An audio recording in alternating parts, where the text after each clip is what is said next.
नमस्कार दोस्तों, दिन भर की खबरों को लेकर आपके साथ हूं मैं अलका कथोरिया। तो बुलेटिन को स्टार्ट करने से पहले नजर डालते हैं आज की हेडलाइंस पर। रोहतक पुलिस ने भाली आनंदपुर में हुए मर्डर के मामले का किया खुलासा, 3 आरोपियों की हुई गिरफ्तारी। पर्यावरण दिवस पर सेक्टर 14 चौकी इंचार्ज मीना कुमारी ने किया पौधारोपण। लॉकडाउन को सफल बनाने के लिए पुलिस का प्रयास जारी। जोगिंदर हत्याकांड के बाद छोटे भाई अमित ने की आरोपियों को जल्द गिरफ्तार करवाने की मांग। उपायुक्त आर.एस. वर्मा ने विभिन्न औद्योगिक इकाइयों का किया औचक निरीक्षण। डॉक्टर अंबेडकर मिशनरीज विद्यार्थी एसोसिएशन के अध्यक्ष विक्रम सिंह डुमोलिया ने की पत्रकार वार्ता। पर्यावरण दिवस पर जगदीश पंडित के नेतृत्व में देवीलाल पार्क में लगाए पौधे। चदरिया झीनी रे झीनी, राम नाम रस भीनी, कहा ओशो सिद्धार्थ ओलिया ने। जुलाना में एक आर्य समाजी व्यक्ति पर पुलिस द्वारा मुकदमा दर्ज करने पर आर्य समाज के लोगों ने किया विरोध। विश्व पर्यावरण दिवस के अवसर पर जुलाना के राजकीय महाविद्यालय में किया पौधारोपण। नारनौंद में सर्व कर्मचारी संघ ने राष्ट्रीय विरोध दिवस के रूप में किया खंड स्तरीय विरोध प्रदर्शन। पलवल में नहीं मिल पा रही कोरोना केसों की सही रिपोर्ट, 2 अधिकारियों ने बताई अलग अलग संख्या। 8 जून को आएगा हरियाणा विद्यालय शिक्षा बोर्ड 10वीं का रिजल्ट, बोले शिक्षा मंत्री कृष्णपाल गुर्जर। अब खबरें विस्तार से। रोहतक पुलिस ने भाली आनंदपुर में हुए मर्डर का खुलासा करते हुए 3 आरोपियों को दबिश देकर गिरफ्तार कर लिया है। डीएसपी महेश कुमार ने पत्रकार वार्ता कर बताया कि आरोपियों ने 25 और 26 मई की रात को मिलकर गांव भाली आनंदपुर में शराब पीकर एक युवक तीरथ उर्फ भोलू की हत्या कर दी थी। पुलिस ने गंभीरता के साथ मामलों की जांच करते हुए वारदात में शामिल 3 युवकों को गिरफ्तार कर आज अदालत में पेश किया, जहां अदालत ने 3 दिन के पुलिस रिमांड पर भेज दिया है। वारदात में शामिल तथा फरार चल रहे आरोपियों को गिरफ्तार करने के प्रयास किए जा रहे हैं।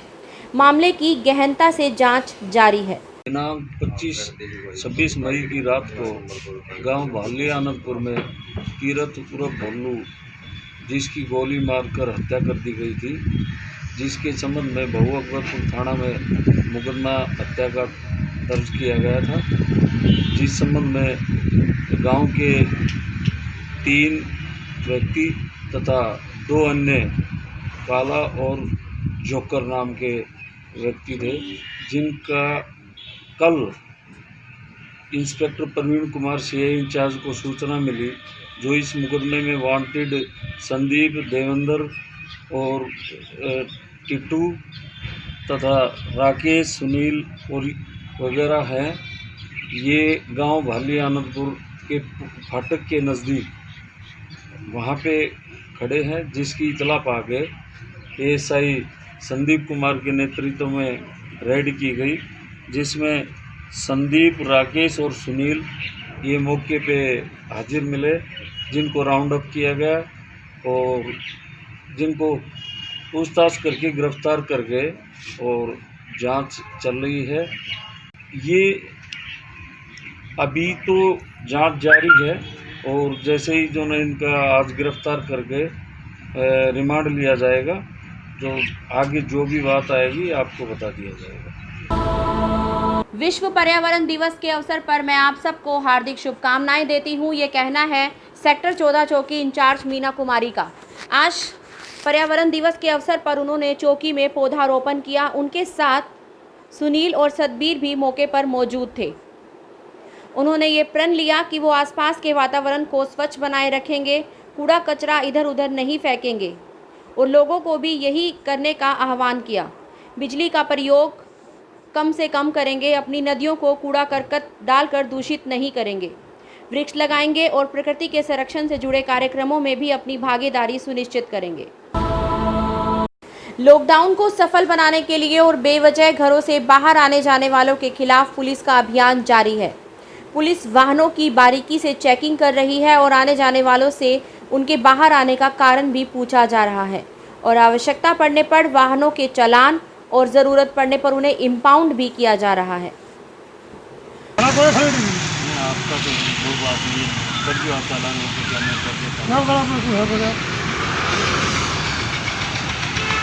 जो उन्हीं की बाइक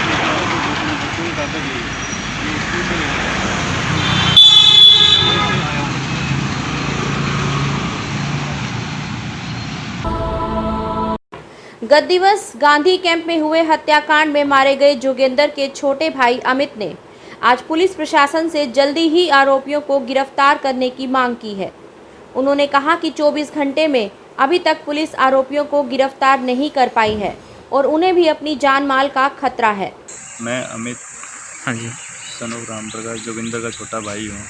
हाँ। जो कि कल दोपहर को जो घटना हुई है, उनके ना ही उनकी पकड़ हो जा रही है। 24 घंटे का टाइम बीतने वाला हो रहा है और वो खुले में घूम रहे हैं। हमारे को जान माल की भी परेशानी हो रही है जी। हो सकता है कल को हमारे ऊपर भी अटैक हो जाए। हमारे बच्चे भी छोटे हैं जी। उनकी गिरफ्तारी जल्द से जल्द की जाए और हमारे को सुरक्षा प्रदान की जाए और हमारे को भी अपनी सेफ्टी के लिए किया जाए जी। तक उनके खिलाफ जी कोई कार्रवाई नहीं हुई, ना ही कोई अरेस्टिंग हुई है, ना ही उनके घर पे कोई गया है, ना ही कोई कुछ। उनके सारे रिश्तेदार सब लोग घर पे बैठे हैं सारे के सारे, ना ही उनकी कोई पकड़ हो रही है। वहीं पुलिस अधिकारी का कहना है कि पुलिस इस मामले में आरोपियों को गिरफ्तार करने के प्रयास कर रही है। आरोपियों की गिरफ्तारी के बाद ही पूरे मामले का खुलासा हो पाएगा। अभी उसमें मुकदमा दर्ज किया जा चुका है और हमारी जो सीआईए की और थाने की जो टीमें तैयार करके और रेड की जा रही है और जैसे ही उसमें गिरफ्तार होंगे जैसे तो जो बात जांच में सामने आएगी आपको बता देंगे। तो इनका पुरानी रंजिश जो कैंप वाली बताई जाएगी, पुरानी रंजिश का मामला है, जो लोग टेस्टिंग हो चुकी है। अभी तो गुप्त सूत्रों से यही पता चल रहा है कि जो इनकी पुरानी रंजिश है। अभी क्लियर नहीं बता सकते, वो तो बाद में मुलजिम जैसे ही अरेस्ट होंगे उस बता दिया जाएगा। उपायुक्त आर.एस. वर्मा ने आज आईएमटी में विभिन्न औद्योगिक इकाइयों का औचक निरीक्षण किया। निरीक्षण के दौरान देखा गया कि सभी औद्योगिक इकाइयां सरकार द्वारा जारी की गई स्टैंडर्ड ऑपरेटिंग प्रोसीजर के अनुसार काम कर रही हैं या नहीं, और निरीक्षण के दौरान पाया गया कि औद्योगिक इकाइयां एसओपी के अनुसार ही काम कर रही हैं।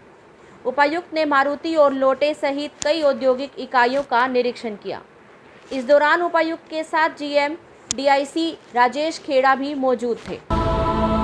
डॉक्टर अंबेडकर मिशनरीज विद्यार्थी एसोसिएशन के अध्यक्ष विक्रम सिंह डुमोलिया ने पत्रकार वार्ता कर बताया कि पीछे काफ़ी समय से बाबा मस्तनाथ में हो रही अनियमितताओं को लेकर जो हमने आवाज़ उठाई थी और इसकी शिकायत लिखित रूप में देश और प्रदेश की हायर अथॉरिटी को लिखी थी, जिसमें से महिला आयोग ने इसकी इंक्वायरी मांग कर दी है। उन्होंने बताया, हमने इसकी कंप्लेंट यूजीसी को और देश की बड़ी बड़ी हायर 28 अथॉरिटी को की थी, जिसमें से महिला आयोग ने आप देख रहे हैं इसकी इंक्वायरी हरियाणा डीएचई के डायरेक्टर को मार्क कर दी है और जो देश के लेबर कमिश्नर हैं उन्होंने भी इसको मार्क कर दिया हरियाणा के उसको, और फिर उसके बाद यूजीसी ने भी इसको मार्क किया है। तो तीनों हायर अथॉरिटियों ने इसके ऊपर एक्शन टेकन रिपोर्ट के लिए मार्क किया है। पर्यावरण दिवस के अवसर पर जगदीश पंडित के नेतृत्व में नौजवान साथियों ने आज मेडिकल मोड़ के पास चौधरी देवीलाल पार्क में पौधे लगाए और आम जन से भी निवेदन किया कि इस महामारी में सोशल डिस्टेंसिंग का पालन करते हुए प्रकृति से लगाव रखें और आमजन से अपील की कि पौधारोपण किसी रूप में अवश्य करते रहें। बच्चे का जन्मदिन हो, चाहे किसी की शादी की सालगिरह हो या अन्य कोई खुशी का अवसर हो, उसमें पर्यावरण के प्रति लगाव रखते हुए एक अपील की जाती है कि वो एक पौधा ज़रूर लगाएं। भारत माता की जय हो, गौ माता की जय हो, जननी माता की जय हो। जोर के बोलो, भारत माता की जय हो, भारत माता की वंदे मातरम, वंदे मातरम। कबीर जयंती पर ओशो सिद्धार्थ ओलिया जी ने कबीर के एक पद के द्वारा रोहतक ओशो धारा मैत्री संघ के साधकों को अध्यात्म का संदेश दिया और बधाई दी। प्रिंसिपल इस्माइला संदीप नैन ने बताया कि सुनो भाई साधो 12 प्रश्नोत्तरी श्रृंखला के तहत आज ओशो सिद्धार्थ ओलिया जी के साप्ताहिक सत्संग से ऑनलाइन जुड़कर ओशो धारा मैत्री संघ रोहतक के साधकों ने आनंद और लाभ उठाया। प्रवक्ता संदीप नैन ने बताया कि आज की प्रश्नोत्तरी श्रृंखला में साधकों के पूछे गए प्रश्न, हुक्मी हुक्म चलाए रहा नानक बिग से बेपरवाह का क्या अभिप्राय है एवं श्रेष्ठ बल क्या है और उसे कैसे प्राप्त करें, के उत्तर सदगुरु जी ने विस्तार पूर्वक दिए। कहते हैं कबीर साहब, चदरिया झीनी रे झीनी राम नाम रस भीनी। कबीर साहब का बहुत ही लोकप्रिय पद है, लेकिन बहुत थोड़े से लोग इसका गूढ़ार्थ समझते हैं। कहते हैं ये जो जीवन की चादर है, ये सबको मिली है, लेकिन सबकी चादर झीनी हो, सूक्ष्म हो, उत्तम हो, श्रेष्ठ हो, धुली हो, रंगी हो, ये कोई ज़रूरी नहीं है। चदरिया झीनी रे झीनी, कौन सी चादर श्रेष्ठ है, कौन सी चादर उत्तम है? राम नाम रस भीनी, जो राम नाम के रस से भीनी हो, जिसमें राम नाम की सुगंध आ रही हो। ऐसे ही चादर जिसके पास है, ऐसा जीवन जिसके पास है, ऐसी ज़िंदगी जिसके पास है, जो राम रस से पगी हो, जो राम की खुशबू से भरी हो, ऐसी ज़िंदगी श्रेष्ठतम ज़िंदगी है, जिसके लिए राजस्थान के संत दादू कहते हैं, प्रेम पियाला राम रस हमको भावे। बहुत तरह का पेय लोग पीते हैं, शराब पीते हैं, दूध पीते हैं, लेकिन सबसे श्रेष्ठतम पेय कौन सा है? राम रस, जो ओंकार का रस है, जो हमारी आत्मा का संगीत है, जो हमारी आत्मा का प्रकाश है, जो हमारी आत्मा का आनंद है, जो हमारी आत्मा का बोध है, वह रस श्रेष्ठतम रस है। प्रेम पियाला, क्योंकि यह नाम रस ही प्रेम रस है, ये राम रस ही प्रेम रस है। प्रेम पियाला राम रस हमको भावे, जिसको जो भाए वह पेय पिए, लेकिन हमें तो राम नाम रस सुंदर लगता है। जुलाना के एक गांव शादीपुर में एक व्यक्ति अपनी आपसी मारपीट के मामले में पुलिस द्वारा नाजायज़ तरीके से 307 आईपीसी के तहत मामला दर्ज कर जेल भेज दिया गया है, जिसका विरोध करने के लिए जिले के आर्य समाज के लोग इकट्ठा हुए और बैठक की, जिसमें उन्होंने स्थानीय पुलिस प्रशासन पर भेदभाव का आरोप लगाया और गलत तरीके से आर्य समाजी पर धारा 307 के तहत मामला दर्ज करने का विरोध किया और निष्पक्ष जांच की मांग की। आज यहाँ हमारे साथी जो इस इलाके के बहुत प्रमुख साथी हैं, हमारे एक बहुत ही सुलझे हुए और बड़े प्रतिष्ठित समाज सेवी नौजवान वीरेंद्र लाठर, जिनके ऊपर पिछले दिनों यहाँ पर एक कातिलाना हमला हुआ और बड़ा विडंबना ये कि उन्हीं के ऊपर 307 का मुकदमा बनाकर उनको जेल में बंद कर दिया। इसके विरोध में लोगों के इस गुस्से को देखते हुए हम लोग यहाँ पर एकत्रित हुए, किंतु कोविड-19 के जो नियम हैं हम उनका भी आदर से पालन करते हैं। इसलिए आज हम सड़कों पर कोई बहुत बड़ा प्रोटेस्ट करने नहीं जा रहे, क्योंकि हम कोविड-19 के सारे रूल रेगुलेशंस को पालन करने वाले लोग हैं, हम जिम्मेदार लोग हैं।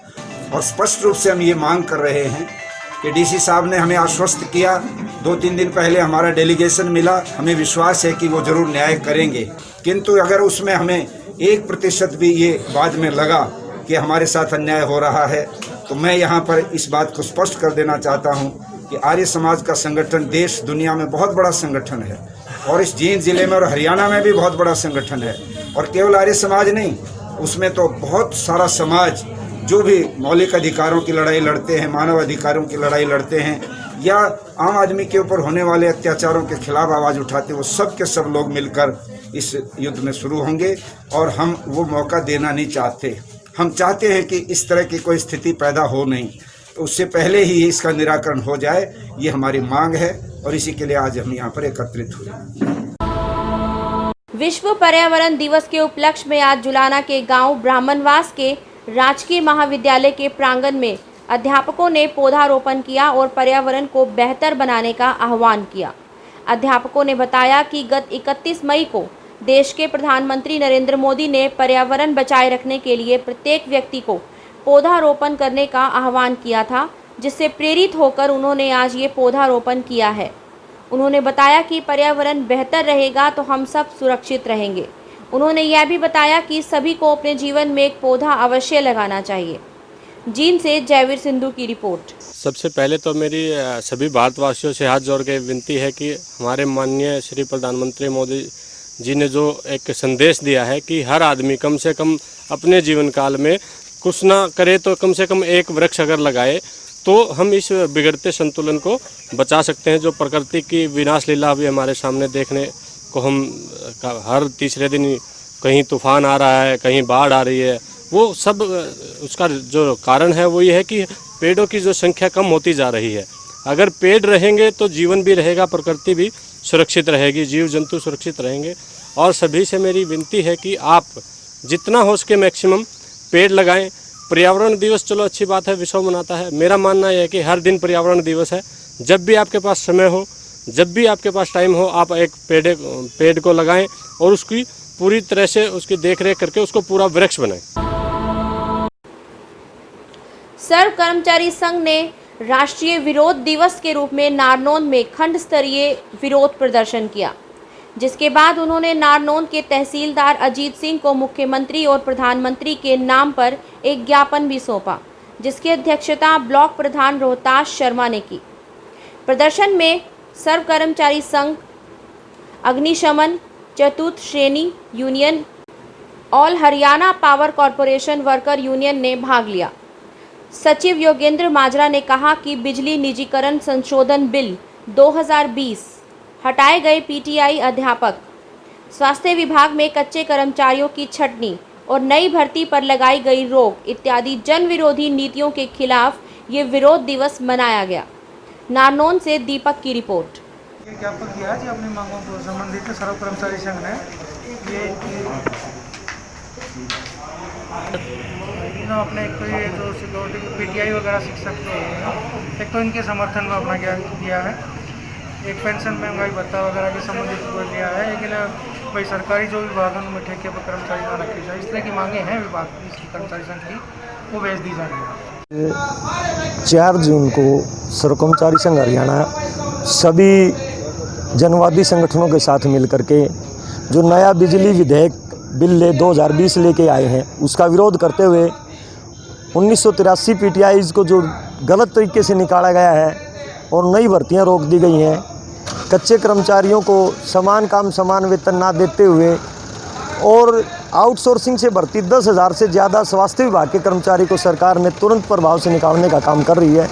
इन्हीं मुद्दों को लेकर के आज सर्व कर्मचारी संघ हरियाणा सभी संगठनों के साथ मिलकर के आज हर ब्लॉक स्तर पर ये प्रदर्शन कर रहा है और एसडीएम साहब के माध्यम से हम ये ज्ञापन भी दे रहे हैं कि सरकार तुरंत इन कर्मचारियों की छटनी को रोके, विभागों को बेचना बंद करे, निजीकरण को बंद करे और नई भर्तियों को चालू करें।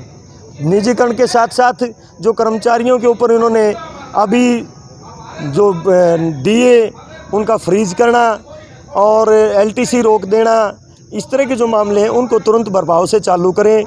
यदि सरकार इन मामलों में संज्ञान नहीं लेती तो सर्व कर्मचारी संघ सामाजिक संगठनों के साथ मिलकर के, चाहे वो किसान संगठन है चाहे मजदूर संगठन, उनको साथ लेकर के सर्व कर्मचारी संघ जनता के बीच में जाएगा और एक बड़ा आंदोलन तैयार करेगा, बड़ा आंदोलन चलाएगा, जिसके लिए सरकार पूर्ण रूप से जिम्मेवार होगी।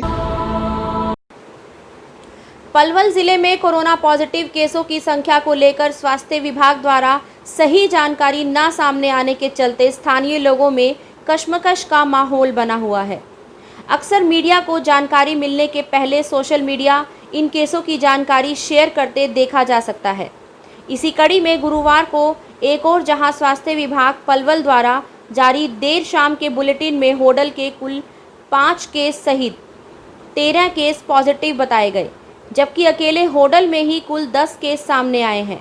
स्वास्थ्य विभाग के 2 अधिकारियों द्वारा अलग अलग कोरोना पॉजिटिव संख्या बताए जाना ये बताने के लिए काफ़ी है कि पलवल में कोरोना के मरीजों की कितनी सही जानकारी लोगों के सामने स्वास्थ्य विभाग द्वारा दी जा रही है। पलवल से मुकेश कुमार की रिपोर्ट। हमारे पास आज जो कोरोना के रिलेटेड जो मरीज है वो 10 के आसपास हैं जी, जिनको हमने अपने आइसोलेशन वार्ड में एडमिट किया है और ये सभी 5 बुलवाना गांव से हैं, 1 होडल से है, 1 सोन गांव से है, 3 लीखी गांव से है। ऐसे सभी चारों तरफ से लोग और जो इनके फैमिली मेम्बर हैं जो क्लोज कॉन्टैक्ट में सभी को हमने आज अपने हॉस्पिटल में बुला के और सैम्पलिंग के लिए फॉरवर्ड दे दिया। तो ये आज के ही मामले हैं या? हाँ, ये आज के ही मामले हैं। आज दिनांक 4 जून कोविड से संबंधित जो पलवल की स्थिति है उसमें बताना चाहूँगा, पिछले 3 दिन से हमारे पास में कोई भी पॉजिटिव केस नहीं आ रहे थे, सभी रिपोर्ट्स नेगेटिव आ रही थी। आज सुबह की जो रिपोर्ट्स हमें प्राप्त हुई हैं उसके अंदर 10 पॉजिटिव केस आए हैं। ये वो लोग हैं जो कि कंटैक्ट ट्रेसिंग में मिले हैं, जिसमें लिखी, दुधोला और कृष्णा कॉलोनी के एरिया से आए हैं और ये लोग 7 लोग वहाँ से हैं, 1 होडल से हैं। 2 नए केस भी आए हैं जो कि फ्लू क्लिनिक के चेकअप के अंदर निकले हैं। सभी लोग जो भी आ रहे हैं हमारे पॉजिटिव आ रहे हैं वो इन सब की कहीं ना कहीं हिस्ट्री दिल्ली से ट्रैवल की आ रही है कुछ लोग ऐसे हैं कि जो रेगुलरली ट्रैवल कर रहे हैं और उनके अंदर ये पॉजिटिव केसेस निकल रहे हैं। हम लोग लगातार इसके लिए जागरूकता में लगे हुए हैं। स्वास्थ्य विभाग जागरूकता इस बारे में कर रहा है और लगातार सैंपलिंग भी जारी है। अभी भी कुछ रिपोर्ट्स पेंडिंग है। 4 लोग जो उपचाराधीन थे वो आज सुबह हमने डिस्चार्ज किए हैं, उनकी रिपोर्ट्स नेगेटिव आ गई है, वो कोविड पॉजिटिव से कोविड नेगेटिव हो गए। तो उपचार हो चुके लोगों की संख्या अब 48 हो गई है और 88 लोग ऐसे हैं जो कोविड पॉजिटिव टोटल अब तक हो चुके हैं और जो ठीक होने के बाद 40 लोग अभी भी उपचाराधीन इस समय हमारे पास चल रहे हैं जो विभिन्न कोविड सेंटर्स के अंदर इलाज में हैं। मैं निवेदन करना चाहूँगा सभी लोगों से कि इस दौरान सोशल डिस्टेंसिंग का अगर हम पालन करेंगे तो ये एक से दूसरे को जो फैलने वाला चक्र है वो रुक पाएगा और हम ये आगे इसके अंदर विजयी हो पाएंगे। और लगातार समय समय पर बातें छोटी सी लगती हैं कि समय पर हाथ धो लेना और समय पर सैनिटाइज करना, किसी भी ऐसे इंसान के संपर्क में ना आना जो कि संक्रमित हो सकता है, जो क्वारंटीन के रूल्स हैं, डूज एंड डोंट्स हैं, उनका पालन करना। लेकिन ये बहुत ही कारगर तरीके हैं। मैं निवेदन करना चाहूँगा इसमें आप सहयोग करें सरकार का और प्रशासन का। मुझे उम्मीद है कि अगर हम सब लोग जुड़कर रहेंगे तो ये इस लड़ाई के अंदर सफल हो पाएंगे। हरियाणा विद्यालय शिक्षा बोर्ड 10वीं कक्षा का परिणाम 8 जून को जारी करेगा। वहीं 12वीं कक्षा की शेष परीक्षाएं 1 से 15 जुलाई के बीच आयोजित होंगी। यह जानकारी हरियाणा सरकार में शिक्षा मंत्री कृष्णपाल गुर्जर ने पत्रकारों से चर्चा करते हुए दी। उन्होंने बताया कि 10वीं का रिजल्ट पहले हो चुके 4 पेपरों के आधार पर जारी किया जाएगा। 5वें विषय में औसत अंक दे दिए जाएंगे। जो छात्र 11वीं कक्षा में साइंस, मेडिकल हो या नॉन मेडिकल स्ट्रीम लेना चाहेंगे, उन्हें बाद में साइंस के पेपर में बैठना होगा। 10वीं के जो परिणाम है सोमवार को डिक्लेयर हो जाएंगे। आने वाला सोमवार है, इसको डिक्लेयर हो जाएगा। उसमें साइंस का जो पेपर है उसमें प्रैक्टिकल तो हो चुका है, उसका दूसरा पेपर रहा हुआ है, 60 नंबर का पेपर रहा हुआ। तो उसमें हमने एक निर्णय पहले लिया था कि जो औसत मार्क्स हैं बच्चे के उतने नंबर हम साइंस में देंगे। लेकिन बाद में इस प्रकार का विचार आया कि जो बच्चे साइंस साइड लेना चाहते हैं आगे या इस प्रकार का कोई डिप्लोमा ITI करना चाहते हैं जो साइंस से संबंधित है, तो उसमें निर्णय ये हुआ था कि कुछ बच्चे जो हैं वो एक्स्ट्रा ऑर्डिनरी इंटेलिजेंट होते हैं साइंस में बजाय दूसरे सब्जेक्टों, और कुछ बच्चे दूसरों में तो ठीक होते हैं लेकिन साइंस में कमज़ोर होते हैं। तो कहीं ऐसा ना हो कि हमारी वजह से कुछ वो, तो हमने एक निर्णय लिया कि जो बच्चे साइंस साइड लेना चाहते हैं उनको तो पेपर देना पड़ेगा। उसके अलावा जितने बच्चे हैं उनको सबको हम अगली क्लास में प्रमोट कर देंगे औसत नंबर देने के बाद। आज के लिए इतना ही। देश भर की और अपने आसपास की ताज़ा खबरों के लिए मिलते रहेंगे। तब तक के लिए नमस्कार।